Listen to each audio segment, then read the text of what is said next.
publisher and the editor of Mount Vernon's hometown newspaper, the Mount Vernon Inquirer, better known as the Good News newspaper. And I've been publishing the Inquirer now for about 10 years, and I've also have had my own show now for several years. I've had a radio show with WVOX for a lot of years, and I also had a television show on Mount Vernon's Access television show. And recently I decided that I needed to search around for a co-host to give me a little help, and I didn't have to look very far. I have a young lady that's currently working for the Mount Vernon Inquirer as a reporter. Her name is Janelle Arbitrol. I'm sorry about that, Janelle. Old Britain. I'm sorry, I got her name all twisted here. And she's very talented, and when I asked her if she would join the show as a co-host, she didn't hesitate. And at this point, I'd like to introduce Janelle to our many viewers from all over the world. Janelle, why don't you introduce yourself and tell us a little bit about yourself. Well, in the South Bronx accent, it's Albatrol, but I pronounce it Alberton. Okay, see that? It's the accent. My name is Janelle Albritton, and I'm happy to be here. I wouldn't call myself a journalist because I think that would insult the journalists. I've not gone through the formal training of that, but I am a writer, and I am having a background in community development, public health, holistic health and wellness issues, and quality of life. So kind of the mantra of public health that I was taught and that I subscribe to is that the goal of public health is to increase the quality of life by preventing the 5 Ds: death, disease, disability, discomfort, and dissatisfaction. Now, for me, as I thought about that, I decided there was a missing D number 6, which is despair. So as long as the community has hope that things will get better, and there are leaders in the community who are able to pull things together and improve the conditions for the people on a continuous basis that's sustainable, we all have hope. And I think Mount Vernon really, I love the byline, is the city that believes. That's the same thing as hope. And I'm excited to be a part of this, and I look forward to shooting this first installment of the Joe and Janelle Show. I thank Joe for asking me to co-host with him. And that's about all I got for now. Thanks. As many of you have read on our website, today's show is our inaugural show. And what we're promising is a show that's going to be revolutionary. It's going to be unprecedented, since it's been created to focus on issues impacting not only the city of Mount Vernon, but the entire county of Westchester County. We're planning on being the people's voice on the internet. And Janelle and I are very excited about this show that we've just put together. Now, one of the things that we plan to do is we plan to tackle small and big issues affecting the taxpayers of Westchester County, especially in Mount Vernon and other troubled municipalities. And ladies and gentlemen, Memorial Field is an issue that has been troubling the citizens of Mount Vernon since the field closed for renovations several years ago. And it's currently the hottest topic in town. As a matter of fact, it goes beyond Mount Vernon. There's people overseas that are complaining about Memorial Field. I had a gentleman in Switzerland that sent me an email the other day telling me or asking me when Memorial Field was going to open. And I told him that, hey, they're working on it very feverishly, and hopefully that's going to happen sometime in the near future. With us on our very first show are two individuals that are well versed on Memorial Field, and I'm referring to Mayor Ernest E. Davis and Legislator Lyndon Williams. And I'm going to start off by asking Mayor Davis a quick question. I'm going to start off with you, Mayor.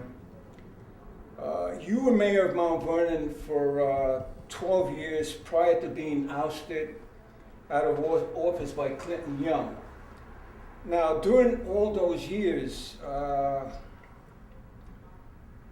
Mount Vernon's jewel, Memorial Field, was in a state of serious decay. Why didn't your administration make some kind of effort to rehabilitate Memorial Field during those 12 years that you were in office? First, let me thank you for allowing me to be here. I want to thank you and Janelle because you have been the voice of reason and positiveness that the city desperately needs. In terms of Memorial Field, it's been a problem not just in my administration, but administrations before, because it has been on the downslide almost since it opened in the early 30s or late 20s. Recreation, just to be honest about it, recreation does not bring in money. And so every politician from time immemorial has kicked the can down the road. There has not been maintenance of it. But during my administration, Memorial Field was active. It was never closed, even though it was in a precarious condition. Tennis was being played there on every day. I was one of the participants.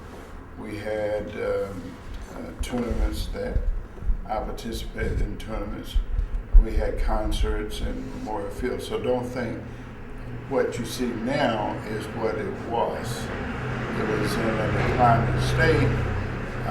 But when I was a county legislator, and Herman Keith and I were the first identifiable African Americans on the county board, Andy O'Rourke came to me.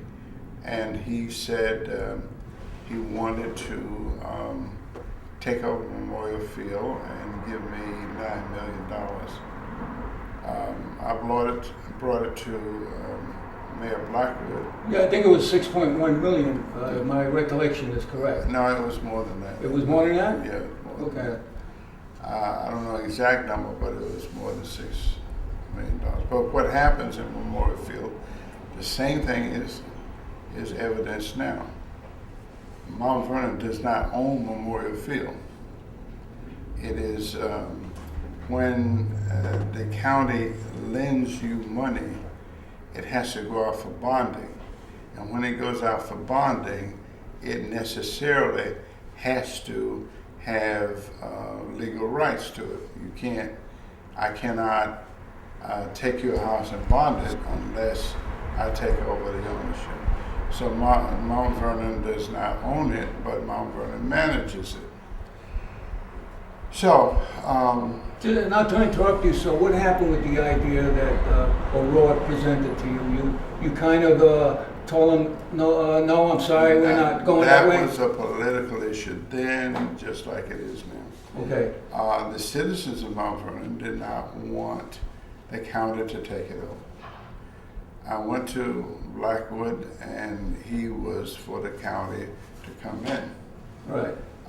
But yielding to that pressure, we did not let the county take it over, and we managed it the best way we could. Now I'm out of office, and things changed drastically. The tennis courts were closed.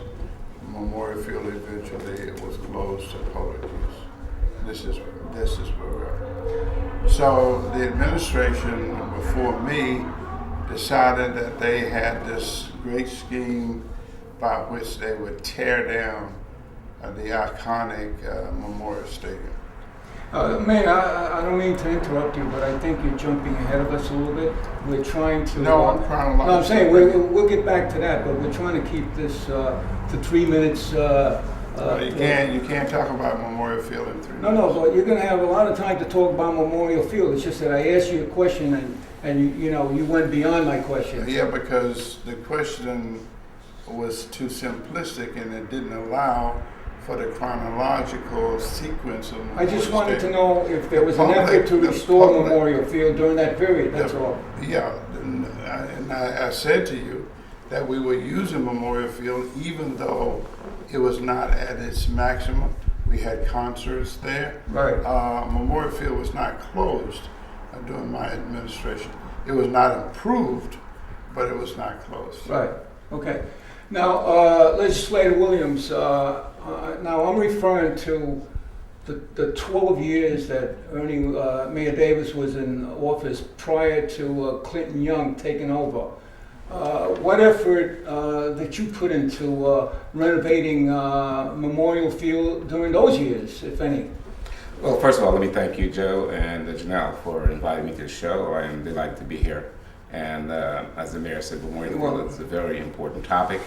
And in terms of efforts, I think the mayor was correct when he said that the can has been proverbially kicked down the road for a number of years prior to my involvement in city government. I know that, and even after I left the city and went to the county. Right. But let me, in terms of what I did on the city council, Right. my role on the city council was to support, and I was one of the persons in the county, in the council, that support continuing to put money in the budget for Memorial Field. If you look back during the budget years when there were discussions about eliminating funding, I think I had put in $250,000 a year for maintenance to just keep us maintaining the field as we go along. But the bottom line is the field need a complete renovation. We can talk about it. What happens is that we talk about things in the past, but we've got to start looking into the future and making decisions that are going to shape the future. Okay. That's what needs to happen in Memorial Field. Okay, I'm going to jump over to Janelle. Janelle, do you have a question for our guest? I would just say that my main question is, why was the field closed at that time? If it was functional before, what was the reason of the previous mayor, Clinton Young, to close it down entirely? You have to ask him about that. But you'd have to ask him really. But let me tell you, in the sequence of events that the mayor was talking about, the field was originally closed in August of 2010. Right. That's when it was officially closed. Right. Okay, where they locked it up. Right. Prior to that, the conditions in the field were deteriorating. Before that, it continues. The stands on one side are taken down. The stands that are existing now, if you look at them, have been Was the eroding. field closed? It was because closed of the but condition? No, it was closed In preparation. for preparation Right. for the renovations. That's Okay. exactly why it was closed. Okay. Okay, because I've seen the sign in the front of it, Yes. closed for renovation, but I wasn't sure if it was closed for use prior to that. No, or it was not. closed. It was closed officially for the renovation. Okay. Well, that's what they said, but Mhm. the tennis is operated in a separate milieu Right. than the Memorial Stadium. There was nothing wrong with the tennis, but they closed that. No, but I think that's a good point that we have to really kind of talk about, because when we talk about Memorial Field, I think a lot of people are referring to the field itself and the stands. Right. And there's two aspects to Memorial Field. The tennis is what we call Mount Vernon Tennis Center, we've called for years, which the mayor is referring to, basically, which actually was closed as a part of Memorial Field. Now, I'm the county legislator. I didn't have the county was investing in the development of Memorial Field, the stadium side, not the tennis court side of it. Right. Because the tennis courts was viewed as a separate property that the city exclusively were going to either renovate themselves or do something with it. the city decided that they wanted to expand Memorial Field into the tennis center in order to make an 8-lane track.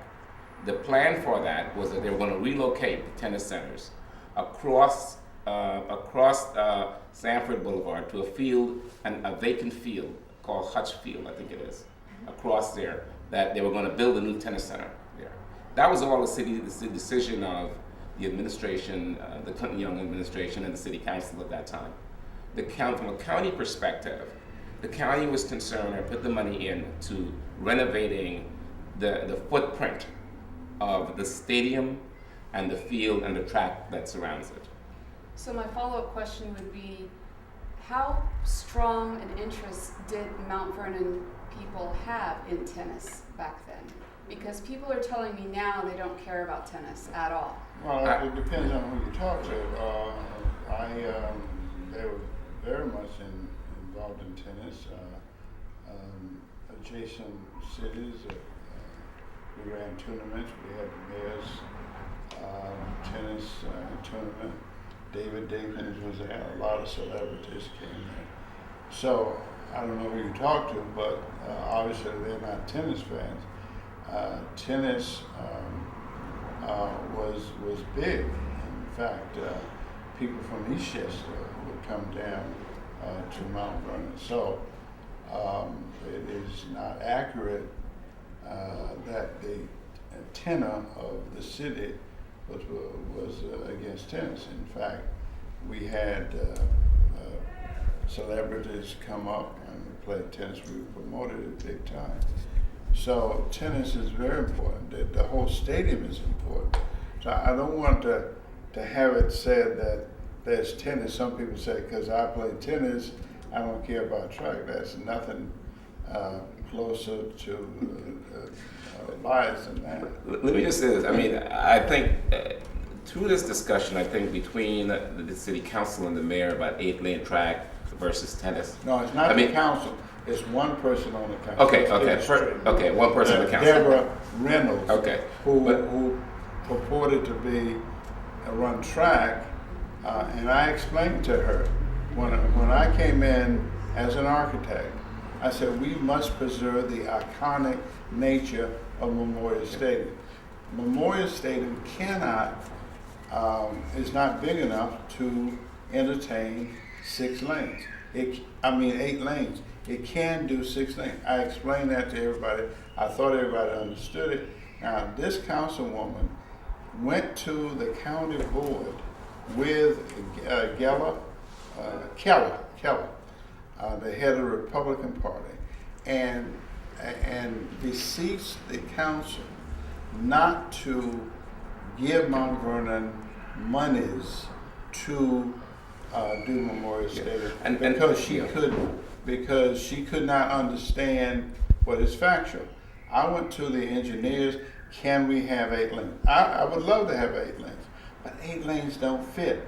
So that seems to get lost. So let me interject a footnote for our audience. I interviewed Joe Pemberton, who's the city architect designer. There's a 14-minute video that can be accessed on the online at mvinquirer.com, and we will be making that very clearly accessible, where he explains this in great detail and shows the plans that were the Clinton Young plan versus the current plans. But let me interject here, because I believe that one of the things that I think we get into in Mount Vernon, not we, but I can tell you, is these false choices that you seem to be a debate whether we're going to have tennis or track. My position is we should have both. My position is we should have both. They should not be pinning one sport against another. And no alone, I mean, many communities have multiple facilities. So I think that to get in the debate of one versus the other doesn't serve our interest. Yeah, but that was promulgated because I understand. Politicians wanted to promulgate that. They wanted to say the mayor plays tennis, so therefore we're going to suffer. The reason we don't get 8 lanes is because the mayor's playing tennis, and that because he plays tennis, that becomes subservient to track, which is absolutely. The standpoint that I'm saying to you is this: we've got to start moving forward, and the more we actually spend the time looking back or debating issues that are really non-issues. We're not moving. It should toward, be non-issue. You know, well, for me, it's not a non-issue. Well, for you, Because but I think the people but want to for- hear about Memorial Field being developed, and they don't want to get into this tennis versus track. They don't, but Or Let me 8 cut this- versus 6 lanes. Let me cap this one Yeah. off and we'll move on to the next point. It is not track versus tennis. I Right. agree with that. For me personally, I think a flaw in the former design was that the 8-lane track took out 3 of the tennis courts. So it was down to 3 tennis courts only with no auxiliary courts. Well, The if I current design has 6 lanes, 6 courts plus 2 more. Well, I think that if you're So- going to, I think if you want to have the former mayor here and talk to him about the Sure. reason why the city is, that would be the fair thing to do. Sure, and that was the I'm only not way here that- to defend Sure. whichever plan. Let me just say, as a county legislator, whichever plan the city decided they wanted to go with is a plan that I was prepared to support. When this mayor, let me just I'm finish this sorry, point. but I've been notified that we have to take a 2-minute break. Oh. We'll be right back.